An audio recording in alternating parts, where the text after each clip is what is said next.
Sa gen men. Net pase se te sak fet men. Nou kose kolon nou kon bagay yo. Fin non men. Ye.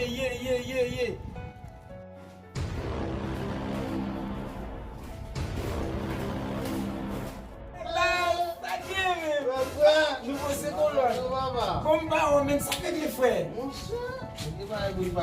Abe baz mwen bon dak mwen konen pa ou kon ma fami a ye men.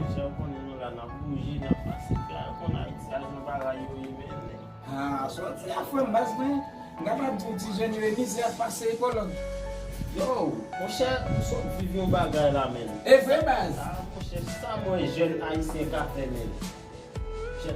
Nous même jeunes, nous chargez talent. Sorti la baz mwen. De talon nou gen non men. Yo, get talent. Ou kon sel problem ki prezante baz mwen.